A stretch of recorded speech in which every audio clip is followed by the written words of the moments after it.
Hello boys and girls, we've come to the final unit of English in this term. It's unit number 4 and it's titled A Woman with a Heart of Gold. Some people are compassionate towards animals. They're not animal lovers. They don't want to keep a lot of pets and take care of them. But some people are real animal lovers. They are compassionate towards animals.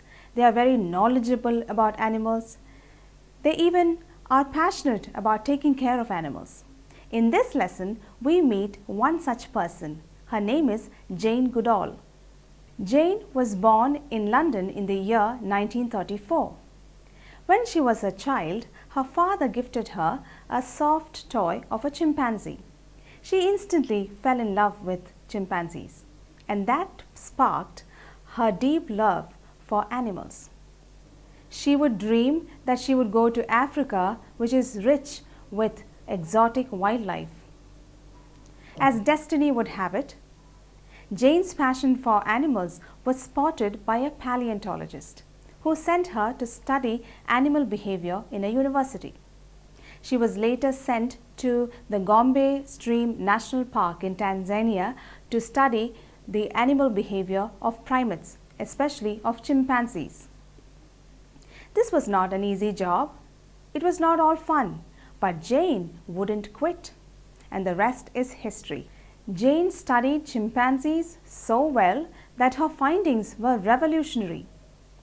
The scientists came to know about a lot of facts about chimpanzees for the first time through her study. In the year 1977, Jane established the Jane Goodall Institute for further research in this area. They also have a youth program called Roots and Shoots. She is an ambassador for the ethical treatment of chimpanzees. She also raises awareness about the endangered wild chimpanzees. Did you know that she even wrote a children's book called The Chimpanzees Family Book? She is awarded and recognized so many times by the government and international bodies. You know what? She is today the only human that was accepted into a chimpanzee community. After reading this passage, which I hope you do now, it's my hope that you would want to know more about ethical treatment of animals and also to know more about people like Jane Goodall who have contributed in this area. Now, let's move on to the vocabulary section. There are words taken from the passage that could be new to you. What you do with them is to understand the meanings and also try and use them in your own sentences. Let's look at a couple of them. Startled. The meaning of startled is to be shocked. Let's use that in a sentence. Her knowledge in science startled me. The next one is unethical. It means not correct morally. Let's use that in a sentence. We have to stand up against unethical treatment of animals.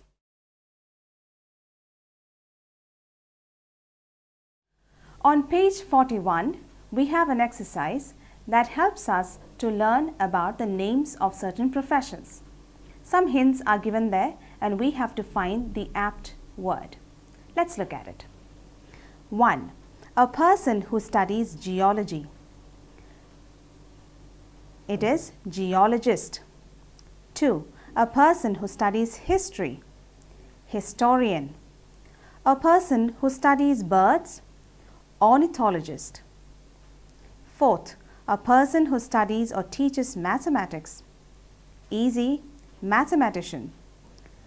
5. A person who studies animals.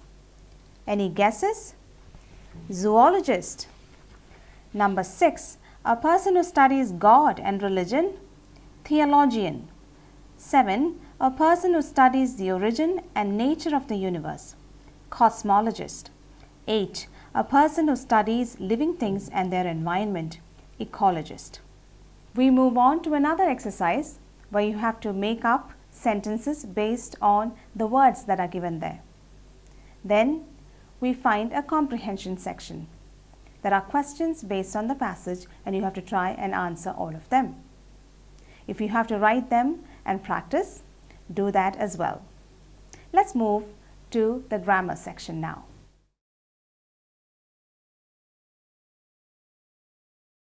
Under the grammar section, you have pronouns to learn in this lesson. What is a pronoun? A pronoun is a word that is used in the place of the noun. Example, I, me, he, she, they. Pronouns can be singular or plural. On page 43, there is an exercise where you can practice this concept of pronouns. You have to fill in the blanks with the correct pronouns. Go ahead and do that. Now, let's learn about the types of pronouns. 4 types of pronouns have been discussed in this lesson. Let's look at them one by one. One is personal pronoun. A personal pronoun is a pronoun that denotes a person, animal, place or thing. Example, it, he, she, they. The second category is relative pronouns. These pronouns do not replace the nouns. Instead, they refer to the noun that was already spoken about in the sentence. I'll give you an example. This is the story that I talked about yesterday. Here the noun is story, and I use the word that to refer back to the noun story. So that is the relative pronoun. Other examples are which, who, whose, what, that, etc. The third category is reflexive pronouns. Reflexive pronouns are personal pronouns coupled with the words self or selves, depending on whether they are singular or plural forms. I'll give you an example.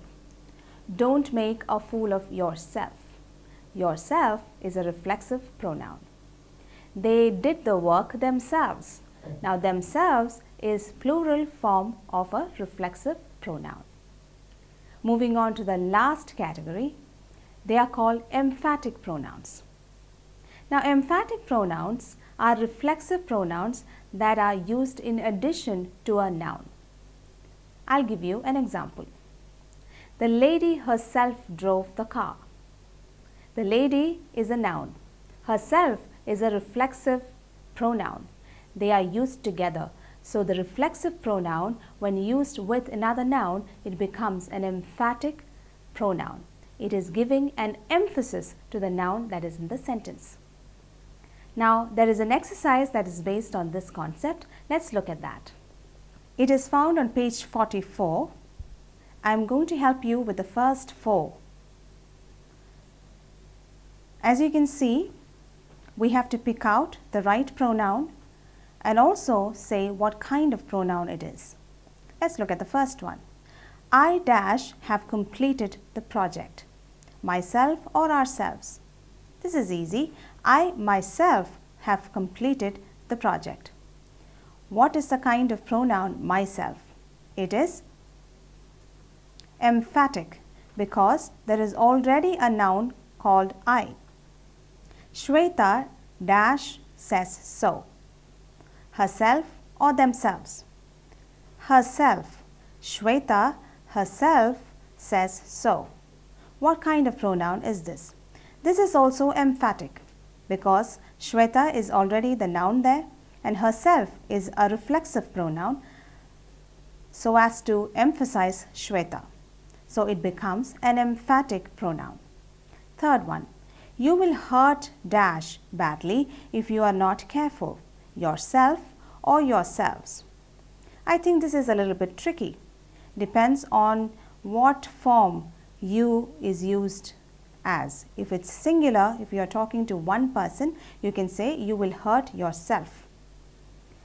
But if you are talking to a group of people, you can say you will hurt yourselves. In either way, we can say that this is a reflexive pronoun. Moving on to the fourth one. It was Ramesh dash repaired the broken pipe. It was Ramesh who repaired the broken pipe. Who is a relative pronoun. We've come to the close of this lesson.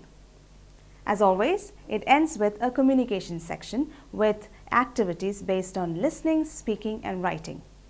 Go ahead and practice. Practice makes perfect. Happy learning!